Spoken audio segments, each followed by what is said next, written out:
नमस्कार, मेरा नाम है ओम प्रकाश यादव और आप देख रहे हैं voice of Republic. Lalu ji के परिवार में घमासान मचा हुआ है और ये घमासान एक व्यक्ति के फेसबुक पर एक पोस्ट के बाद उठ खड़ा हुआ या खड़ा किया गया, जिसमें तेजस्वी के एक कथित रणनीतिकार, जिसको लोग चाणक्य बोलते हैं, कथित स्ट्रेटेजिस्ट, जिसको राज्यसभा तेजस्वी जी ने भेज दिया, उसके फ्रंट सीट पर बैठने को लेकर के उठा। इसके बाद लालू जी की पुत्री रोहिणी का बयान आना ट्वीट के माध्यम से या एक्स के माध्यम से, ट्वीट तो अब रहा नहीं। उसके बाद फेसबुक पर उनकी प्रतिक्रिया, फिर अखबारों में खबरें। तेज प्रताप जी पूर्व मंत्री हैं, उनको परिवार से उसके पहले बाहर कर दिया गया। उनका एक बयान आया कि हम गीता पर हाथ रखकर कहते हैं कि आरजेडी में हम कभी वापस नहीं जाएंगे। अभी तक इस संबंध में तेजस्वी जी बिल्कुल खामोश हैं, या फिर वो स्ट्रेटजी के तहत खामोश है, मुझे नहीं मालूम है। वो अपना काम कर रहे हैं,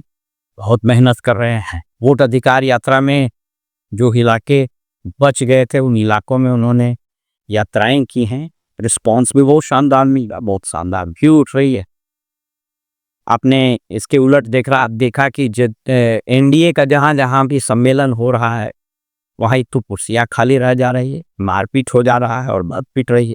बहरहाल वो विवेचना का विषय आज नहीं है। मैं आपको इस वीडियो के माध्यम से बताना चाहता हूं कि तेजस्वी अभी अपने राजनीतिक जीवन के सबसे महत्वपूर्ण मुहाने पर, सबसे महत्वपूर्ण चौराहे पर खड़े।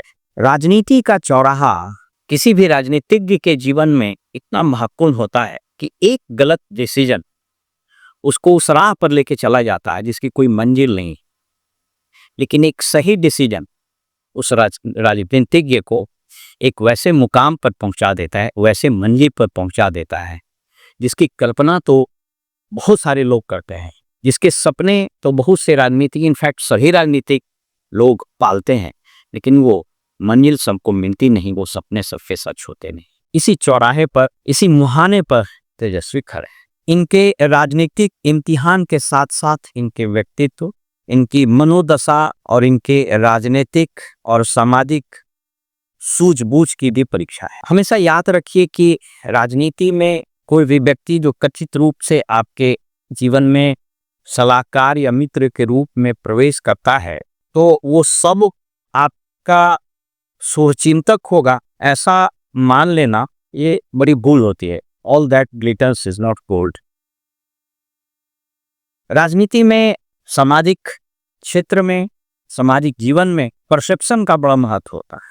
अगर आपके बारे में यह परसेप्शन बन जाए कि आप अपने निर्णय, आप अपने एक्शंस, आप अपनी स्ट्रेटेजी, आप अपने वक्तव्य, आप अपने सुझाव, अपने प्रोग्राम्स, इसका निर्णय स्वयं नहीं लेते हैं, अपितु कहीं और से प्रभावित होते हैं, या कोई और आपका स्क्रिप्ट लिखता रहे, तो यकीन मानिए कि यह दाग बहुत मुश्किल से धुलते हैं। अब इसको ऐसे समझिए कि जैसे अब नरेंद्र मोदी जी के बारे में यह परसेप्शन बनना शुरू हो गया कि बिना टेलीप्रॉम्प्टर के वो पढ़ नहीं पाते हैं। अब जब एक बार ये परसेप्शन बनना शुरू हो गया तो देख रहे हैं आप भद पिट रही। ठीक उसी प्रकार राहुल गांधी के बारे में परसेप्शन बहुत दिन तक कायम रहा। पप्पू लोगों ने बना दिया, कहा कि दिग्विजय सिंह इनके राजनीतिक गुरु हैं, मणिशंकर अय्यर इनको सलाह देते हैं। तो ऐसे ऐसे जो लोग थे, इसने न सिर्फ कांग्रेस की लुटिया डुबई बल्कि राहुल गांधी की छवि को पप्पू बना लिया।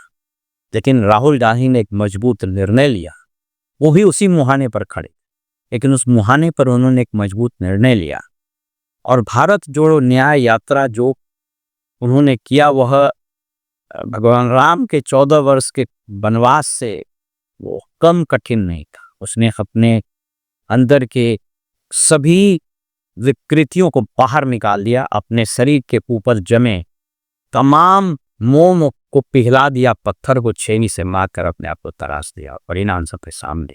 तेजस्वी कदाचित उसी स्थान पर खड़े हैं। मैं कोई उनका सलाहकार नहीं हूं, न मैं की जरूरत समझता हूं, न मेरी वो हैसियत है, लेकिन एक पूर्व प्रशासनिक अधिकारी और समाज में जो मेरी समझ है वो ये कहती है कि अभी तेजस्वी को 2-3 बड़े कठोर और अनपॉपुलर डिसीजन लेने पड़ेंगे।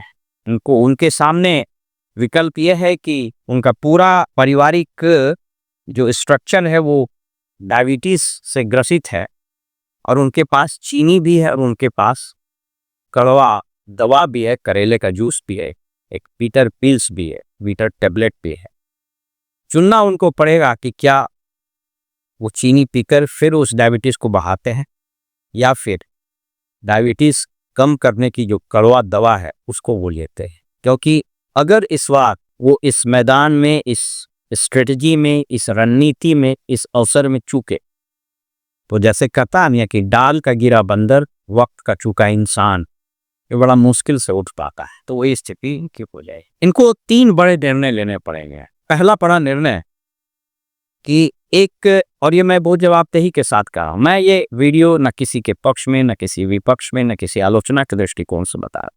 बहुत सारे लोग आजकल मेरे पास सलाह के लिए या फिर कुछ कंसल्टेंसी के लिए लोग आते रहते हैं, कुछ कानूनी, कुछ सामाजिक, कुछ वैधानिक, कुछ प्रशासनिक, थोड़ी बहुत समझ देनी भी है। मैं बहुत समझदार नहीं हूं, लेकिन मैं 3 वैसे निर्णय के बारे में बता रहा हूं। पहला निर्णय, इनको यह सुनिश्चित करना होगा कि इनके परिवार से कोई भी व्यक्ति इस बार चुनाव में खड़ा नहीं। जी हाँ, मैं बहुत जवाबदेही के साथ बता। और अगर ये निर्णय इन्होंने ले लिया तो इनके लिए एक बहुत बड़ा माइलस्टोन, एक बहुत बड़ा टर्निंग पॉइंट होने जा रहा। बट ये निर्णय इतना आसान नहीं है। एक कठोर निर्णय लेना होगा कि मेरे परिवार से कोई भी व्यक्ति इस बार चुनाव में नहीं खड़ा हुआ। ये इलेक्टोरल पॉलिटिक्स में नहीं है।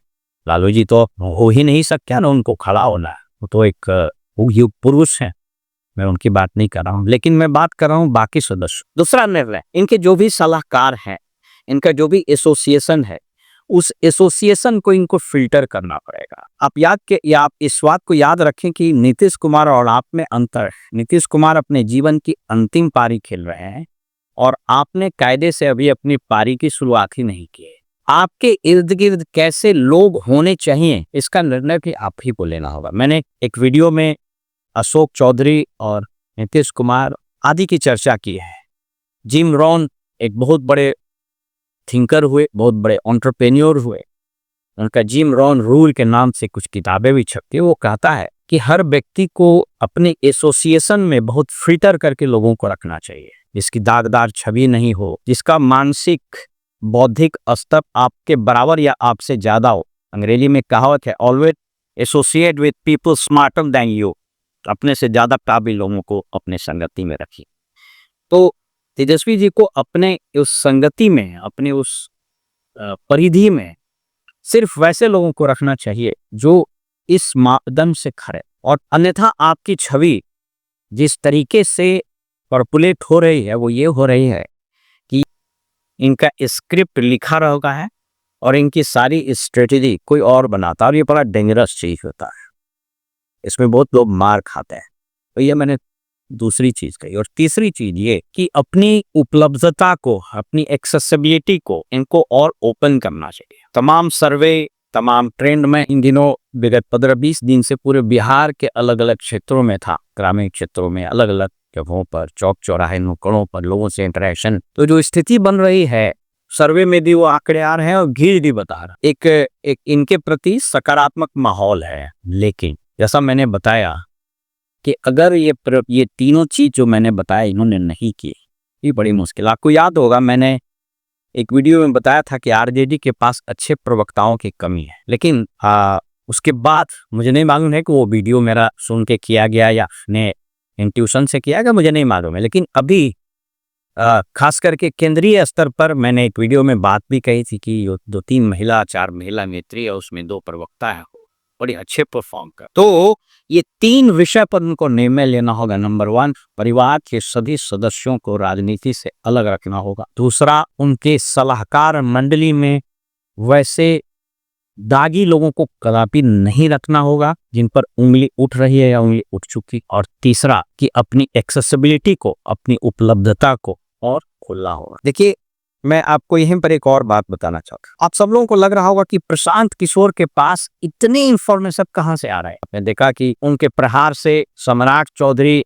बेसुध होकर के गिर रहे हैं, उनके प्रहार से दिलीप जायसवाल तो भाग खड़े हुए हैं, उनके मुंह में बोली ही नहीं, भागे भागे फिर रहे हैं। उनके प्रहार से मंगल पांडे चारों खाने चित हैं। उनके प्रहार से अभी संजय जायसवाल का ठीक ही बंधा हुआ है। अब ये बात अलग है कि भाजपा इन लोगों पर कार्रवाई करेगी कि नहीं। अब कार्रवाई क्या करेगी? अगर भाजपा कार्रवाई करेगी तो पार्टी में एक आदमी भी नहीं बचेगा, तो सब तो वही रंगा हुआ सियार। उसके बाद आपने देखा कि अशोक चौधरी पर जो पोल खोला प्रशांत किशोर, तो इनकी तो सांस रोकी हुई है, वेंटिलेटर पर जाने वाले हैं और किसी दिन ये मंत्रिपरिषद से बर्खास्त हो जाए। तो आपको ये समझना पड़ेगा कि इनके पास इतना सारा इंफॉर्मेशन का फ्लो, सूचना का प्रवाह कैसे होता है। तो वो ऐसे होता है कि जब आप लोगों से एक्सेसिबल हो जाइएगा, जब आप जमीन पर जाइएगा, लोगों के बीच मिलिएगा, सर्किट हाउस में नहीं, फिल्टर होके नहीं, बेधड़क सबसे मिलिएगा, और जब लोगों को यह विश्वास हो जाए कि मैं अपनी बात को कह सकता हूँ, हो सकता है कि 100 में 90 बात वाहियात ही हो, और वो ज्यादातर रहता ही है, वो उसकी शिकायत, वो उसकी शिकायत, लेकिन उसी में 5-10% वैसे इंफॉर्मेशन, वैसे कागजात, वैसे फीडबैक, वैसे सलाह, वैसी कुछ चीजें आपके सामने आ जाएगी जिसकी आप कल्पना नहीं कर सकते। राजनीति में कुछ ऐसी रणनीति, कुछ ऐसी सूचना, कुछ वैसे निर्णय आप उन लोगों के कारण ले पाइएगा जिसका राजनीति में, समाज में कोई मूल्य ही नहीं समझता। लेकिन ये तभी होगा जब आप धरातल पर जाकर लोगों से मिलिएगा और आपकी उपलब्धता। इसलिए आपके आसपास जो तत्व, ऐसे तत्व आ गए हैं जिनकी विश्वसनीयता समाज में बहुत खराब है, जिनके बारे में लोगों के बड़े खराब ओपिनियन, उन लोगों से आपको पिंड छुड़ाना होगा, मैं बता रहा हूं। और अगर ये पिंड आपने नहीं छुड़ाया तो एक गाना है कि लम तक आते आते हाथों से सागर छूट जाता है। फिलहाल में याद रखिए और आप देखते रहिए वॉइस ऑफ रिपब्लिक।